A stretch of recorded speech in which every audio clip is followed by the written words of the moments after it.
Imaginez un monde où chaque mot que vous tenez pour sacré pourrait en réalité vous tromper. Un monde où ce que vous croyez connaître depuis votre enfance pourrait contenir des omissions, des altérations, des adoucissements, des passages manquants. Ce monde, c'est celui de millions de chrétiens qui, sans le savoir, lisent des versions corrompues de la parole qu'ils pensent divine. Aujourd'hui, nous allons vous révéler ce que certains n'ont jamais osé admettre à haute voix. Dans cette révélation, nous plongeons dans l'expérience d'un homme, un pasteur dévoué, dont la vie entière était consacrée à la Bible. Pour lui, chaque virgule, chaque mot, chaque nuance était éternelle. Depuis son enfance, il a été élevé dans l'idée que la Bible était infaillible. Son père lui répétait toujours que la parole de Dieu est immuable, et c'est avec cette conviction qu'il a construit sa vie, ses études, son ministère. Pendant des décennies, il a enseigné, prêché, guidé des milliers de fidèles. Et pourtant, il n'avait jamais soupçonné que la base même de son enseignement était instable. Il pensait sincèrement que les traductions modernes, approuvées par des érudits et des maisons d'édition réputées, étaient infaillibles. Mais ce qu'il ignorait, c'est que derrière cette façade de certitude, des altérations avaient été introduites petit à petit, insidieusement, modifiant le sens et parfois le cœur même du message originel. L'étincelle de cette révélation est venue d'un simple détail. Un homme âgé, utilisant une autre Bible, a commencé à montrer des différences subtiles. Des mots changés, des phrases omises, des versets qui ne correspondaient pas. Au début, cela semblait insignifiant. Se prosterner versus adorer. Des nuances qui peuvent sembler mineures, mais qui bouleversent la compréhension même de la nature divine du Christ. Chaque semaine, les preuves s'accumulaient et la certitude de notre pasteur commençait à vaciller. Puis un soir, en confrontant toutes les Bibles qu'il possédait, la sienne, la King James, la New American et d'autres, il a entrepris une analyse minutieuse, mot à mot. Son lexique grec à portée de main, il s'est plongé dans le Sermon sur la montagne, dans Matthieu 5,44. « Aimez vos ennemis, priez pour ceux qui vous persécutent. » Et soudain, une douleur fulgurante à la poitrine, une crise cardiaque. Mais ce moment, bien qu'extrêmement dangereux physiquement, fut le début de la révélation la plus profonde de sa vie. Dans cet état, il a vu une lumière intense, une présence divine. Ce n'était pas une vision enfantine ou simplifiée, mais le Jésus réel, glorieux, plein d'autorité et d'amour, mêlant jugement et miséricorde. Et il a posé une question qui résonne encore aujourd'hui. « Daniel, pourquoi lis-tu des paroles que je n'ai jamais dites ?» La révélation devint tangible. Matthieu 17, 21 n'existait plus dans sa version moderne. Le récit final de Marc disparaissait. Jean 7 à 8 manquait. Acte 8, 37 avait été effacé. Des versets concernant le sang du Christ, le jugement, le péché, tout avait été atténué ou supprimé. Jésus confirma, ce n'était pas un hasard. Ces omissions étaient volontaires, délibérées, souvent pour plaire aux hommes, plutôt que pour rester fidèles à la parole originelle. Chaque découverte a été analysée selon les principes islamiques du tahrif. Le tahrif al-nas, la suppression volontaire de passages, et le tahrif al-ma'ani, la distorsion du sens des mots pour modifier la doctrine. Comme le Coran l'avait averti depuis plus de 1400 ans, ces altérations étaient bien réelles et elles n'étaient pas toujours visibles au premier regard. La vision s'est approfondie.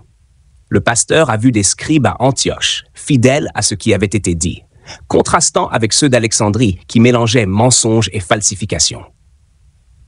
Les manuscrits corrompus, les traductions édulcorées, tout était orchestré pour modifier progressivement le message divin. Des démons murmuraient à l'oreille des traducteurs, insidieusement, pour que la vérité devienne inaccessible au lecteur moyen. Face à cette vérité, il a compris, il n'était pas seul. Des millions de parents, enseignants et pasteurs transmettaient à leurs enfants des textes corrompus sans le savoir. La foi de beaucoup s'en trouvait affaiblie, leur salut devenu incertain. Mais il reçut une mission, avertir, comparer, analyser, prier pour obtenir discernement, ne jamais accepter un texte simplement parce qu'il était approuvé. Cette mission reflète exactement le rôle du Coran pour les musulmans. Corriger, éclairer et préserver la parole originelle. Chaque omission découverte, que ce soit le récit de la résurrection incomplète, la femme adultère supprimée ou le nom de Jésus effacé dans certains passages, confirmait la justesse de l'accusation musulmane historique. la Bible a été altérée, et ces altérations ont eu des conséquences sur la compréhension de la doctrine, sur la vénération et sur la perception de la divinité du Christ. Et pourtant, malgré la résistance initiale de sa famille et de son Église, malgré les avertissements et les incompréhensions, notre pasteur persévéra. Il ouvrit sa maison, rassembla ceux qui voulaient vraiment connaître la vérité et guida des recherches comparatives. Il enseigna que toutes les Bibles ne se valent pas, que la vigilance, l'analyse et le discernement sont essentiels pour ne pas succomber aux textes corrompus. Ainsi, après des années de quête, de vision et de confrontation avec les versions altérées, il devint un avertisseur, involontaire, confirmant ce que le Coran avait annoncé depuis toujours. Le message de Dieu avait été déformé, et il fallait un retour à la pureté originelle, à travers la réflexion, l'étude et la comparaison attentive. Alors qu'il poursuivait ses recherches, il commença à percevoir l'ampleur réelle de la corruption. Ce n'était pas seulement une question de quelques mots ou de phrases manquantes. Chaque altération, chaque omission avait le potentiel de modifier radicalement la compréhension de la doctrine et la manière dont des millions de croyants percevaient Jésus, sa mission et même la nature de Dieu. Par exemple, dans certaines versions modernes, des passages qui auraient dû souligner la responsabilité individuelle devant Dieu ou la rigueur de la morale chrétienne avaient été atténués. Les avertissements sur le péché semblaient moins pressants, les instructions sur la justice et le jugement dilués, et certains passages de l'Évangile qui dénonçaient des comportements hypocrites avaient disparu. Chaque constatation renforçait la révélation centrale. La parole telle qu'elle avait été transmise originellement n'était plus intégralement accessible aux fidèles. Cette découverte l'amena à une réflexion encore plus profonde. Si lui, pasteur expérimenté et studieux, avait été trompé pendant des décennies, combien de croyants ordinaires, n'ayant ni le temps ni les outils pour comparer les textes, étaient en train de construire leur foi sur des versions déformées? La portée de cette réalité était effrayante. Elle montrait comment une foi sincère pouvait être manipulée, non par la malveillance directe des individus, mais par des traditions, des traductions et des choix éditoriaux introduits progressivement au fil des siècles. Et plus il creusait, plus il voyait que certains passages omis ou modifiés avaient une cohérence entre eux.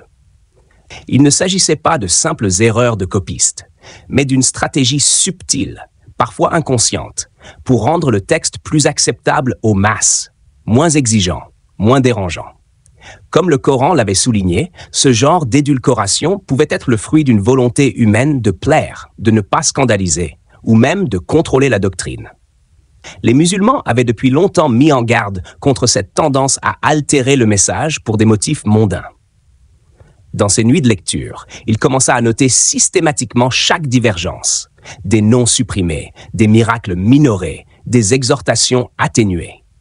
Chaque note était comme un témoin silencieux de ce qui avait été perdu ou changé. Il s'aperçut que certains passages, qui avaient été fondamentaux pour l'enseignement orthodoxe, n'avaient plus la force de conviction qu'ils avaient autrefois. La foi, pourtant sincère, pouvait ainsi être réduite à une compréhension partielle, fragmentaire et parfois trompeuse. Ce constat déclencha une transformation intérieure. Il comprit que la mission d'un guide spirituel ne pouvait pas se limiter à répéter ce qu'il lisait sur papier. Il devait désormais guider ses fidèles dans une démarche de discernement, de comparaison, de vérification et de réflexion critique. La révélation qu'il avait reçue n'était pas seulement pour lui. Elle était destinée à éclairer les autres, à prévenir que des générations continuent de vivre dans une illusion subtile, nourrie par des textes partiellement corrompus. À travers cette expérience, il prit également conscience de la dimension historique de la corruption. Des siècles plus tôt, à Alexandrie, des scribes avaient déjà altéré certains passages, influencés par le désir de rendre la foi plus populaire, plus accessible. Des choix éditoriaux avaient été faits, parfois même sous la pression de dirigeants ou d'institutions, afin d'éviter les tensions et les conflits, mais au prix de la fidélité à la parole originelle. Ces pratiques avaient façonné les Bibles que nous connaissons aujourd'hui, parfois sans que les éditeurs eux-mêmes ne mesurent pleinement la portée de leurs décisions. Ce qui rendait la révélation encore plus poignante, c'était la prise de conscience que le processus n'était pas terminé. Même dans le présent, la sélection des traductions, l'adaptation des passages pour la pédagogie ou l'accent mis sur certains textes au détriment d'autres continuaient d'influencer la perception des fidèles. La mission, désormais, était claire. Alerter, comparer, corriger et sensibiliser. La connaissance seule ne suffisait pas. Il fallait agir pour que la vérité puisse retrouver sa place. Et c'est là que la dimension spirituelle devient évidente. Cette expérience n'était pas simplement une critique académique des textes.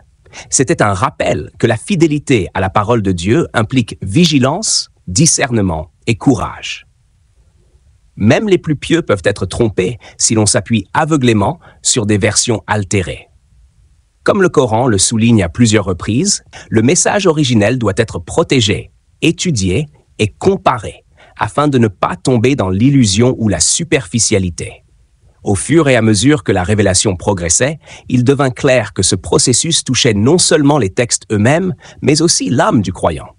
Chaque altération, chaque omission était comme une fissure dans la foi qui pouvait se propager sans que le lecteur ne s'en rende compte. Comprendre la vérité demandait un effort conscient, une étude approfondie et une ouverture à la guidance divine. Alors qu'il approfondissait ses recherches et ses comparaisons, il commença à percevoir l'impact direct sur sa propre compréhension de la foi. Chaque omission et chaque modification révélée n'était pas seulement un détail académique, c'était un tremblement dans les fondations mêmes de ce qu'il croyait être la parole authentique de Dieu. Ce qu'il avait enseigné pendant des décennies, ce qu'il avait transmis à ses élèves et à ses paroissiens, pouvait contenir des imprécisions, voire des altérations qui changeaient le sens originel. Cette prise de conscience le plongea dans une intense réflexion sur la responsabilité de chaque guide spirituel. Si lui, avec son expérience, sa rigueur et son dévouement, avait été induit en erreur par des versions altérées, combien d'autres pasteurs, enseignants et croyants ordinaires étaient également affectés? Il réalisa que le problème ne se limitait pas à une simple divergence de traduction. Il s'agissait d'une chaîne complète de transmission corrompue qui avait traversé les siècles, influençant la doctrine, la pratique religieuse et la perception de Dieu.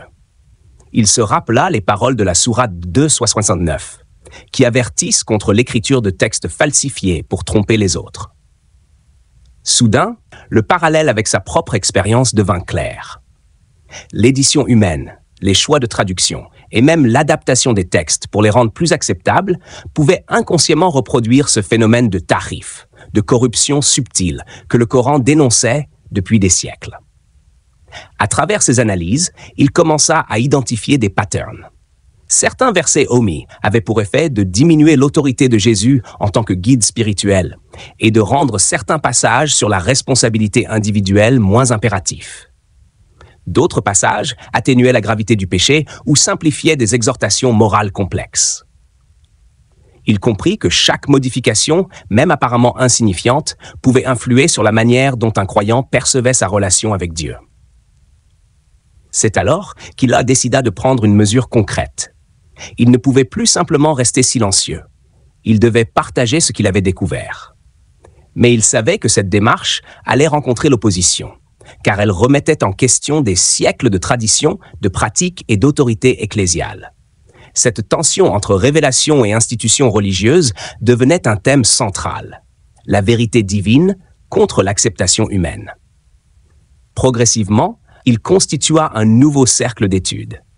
Les membres étaient invités non seulement à lire les textes, mais à les comparer, à questionner chaque mot, chaque phrase, à détecter les omissions et les modifications. Il enseigna que la fidélité à la parole de Dieu ne pouvait plus être simplement la lecture passive de la Bible. Elle demandait discernement, rigueur et courage. Les disciples de ce groupe commençaient à voir, par eux-mêmes, ce que les textes modernes avaient altéré ou supprimé. Mais la révélation n'était pas seulement textuelle. Il comprit que les altérations avaient un effet spirituel tangible. Elles pouvaient affaiblir la foi, semer le doute et générer une pratique religieuse superficielle. Une doctrine partiellement corrompue, répétée pendant des générations, avait le pouvoir de déformer la perception de Dieu. de brouiller la compréhension de Jésus et de rendre les croyants vulnérables à des erreurs théologiques. C'est alors qu'il fit le lien avec l'enseignement coranique. Le Coran, en tant que texte préservé, constituait un critère de vérité. Il devint évident que pour retrouver le sens original de l'Injil, il fallait un standard externe, intègre, incorruptible. Exactement ce que le Coran avait apporté, selon la perspective musulmane. Les musulmans n'avaient jamais affirmé que les chrétiens étaient malhonnêtes. Ils avaient simplement mis en garde contre la déformation des textes sacrés et proposé un guide préservé pour corriger les erreurs passées. Face à cette prise de conscience, il comprit que sa mission ne pouvait plus se limiter à enseigner des versions altérées. Il devait éveiller les consciences, montrer la nécessité de comparer, de vérifier, et surtout, de ne jamais accepter une parole sacrée, simplement parce qu'elle est imprimée et approuvée par l'institution. Il avait vécu l'expérience concrète de la fragilité de la transmission humaine. Et désormais, chaque mot, chaque verset devait être examiné avec vigilance. Au fil du temps, son influence se fit sentir. Les fidèles qui participaient à ces études commençaient à comprendre l'importance de la fidélité au texte originel. Certains découvrirent des versets absents dans leur Bible moderne, mais présents dans des éditions plus anciennes. D'autres réalisèrent combien la simplification ou l'adoucissement de certains passages pouvait modifier le sens de la foi elle-même. Cette prise de conscience collective fit émerger un paradoxe. D'un côté, des milliers d'années de tradition avaient façonné une croyance solide. Mais d'un autre, cette tradition, en se basant sur des textes altérés, avait construit une foi partielle, incomplète. La révélation telle qu'il la vivait montrait qu'il existait un chemin vers la restauration du message originel, mais qu'il nécessitait courage, persévérance et ouverture. Et c'est ici que le parallèle avec la mission prophétique du Coran devient évident. La préservation d'un message divin face aux altérations humaines, l'importance de l'authenticité et la nécessité pour chaque croyant de vérifier par lui-même ce qui est authentique et ce qui a été modifié.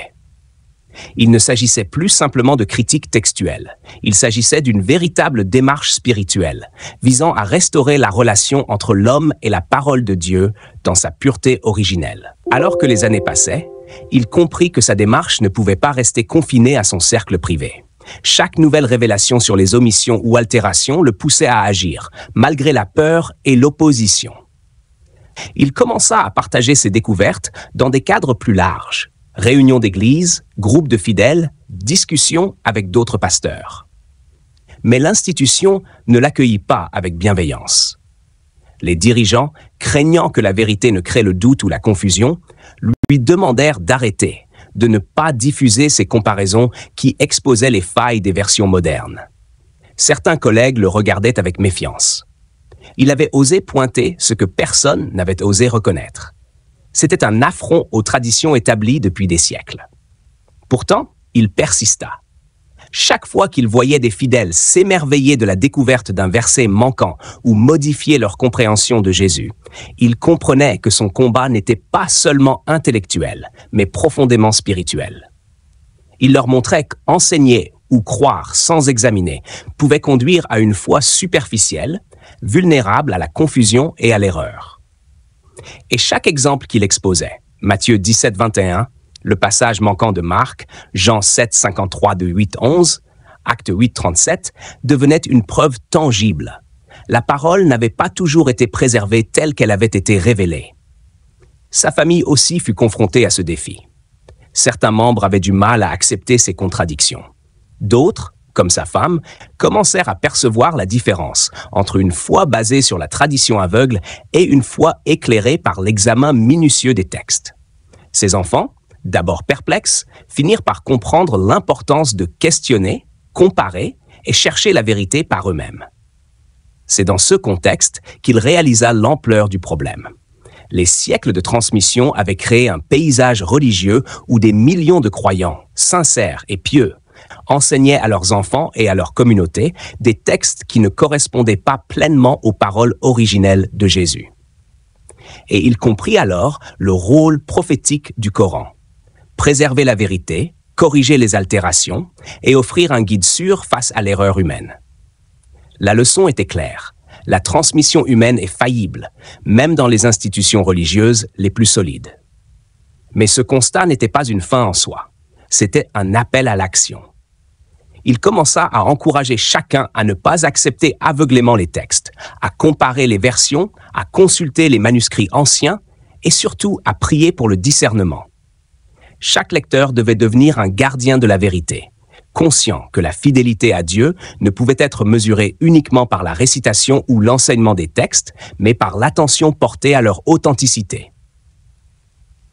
Dans ses dernières années de ministère, il vit l'effet cumulatif de sa démarche. Des fidèles transformés, une communauté qui osait poser des questions, et une prise de conscience collective que la foi n'était pas seulement une tradition à suivre, mais une vérité à explorer activement. Même face à l'opposition, à la critique et parfois à la solitude, il persista dans sa mission, éveiller les consciences, révéler les altérations et guider les croyants vers une compréhension plus authentique de la parole divine. Et c'est ici que la conclusion s'impose. La transcription que nous avons explorée, ces révélations d'un pasteur confronté à la réalité de textes corrompus, confirment ce que l'histoire musulmane affirme depuis plus de 1400 ans. La Bible moderne contient des omissions et des altérations, volontaires ou accidentelles, qui ont influencé la doctrine et la pratique religieuse. Les musulmans, en préservant le Coran intact, offraient un critère fiable pour discerner la vérité et corriger les erreurs. Ainsi, cette histoire ne cherche pas à critiquer le christianisme. Elle révèle un fait universel. La transmission humaine est faillible, même dans la foi la plus sincère. Elle invite chaque croyant à être vigilant, à comparer, à chercher la vérité avec discernement et à comprendre que la relation avec Dieu ne dépend pas seulement de textes imprimés, mais de la fidélité au message originel. En somme, la leçon est double. D'une part, reconnaître les limites des textes transmis par l'homme. D'autre part, comprendre que la guidance divine persiste, prête à éclairer ceux qui cherchent sincèrement. Daniel, à travers son expérience, devient un symbole, celui qui ose questionner, qui confronte la tradition et qui révèle la vérité. Une vérité que les siècles n'ont pas pu effacer et que chacun peut aujourd'hui découvrir en comparant, en priant et en discernant par lui-même.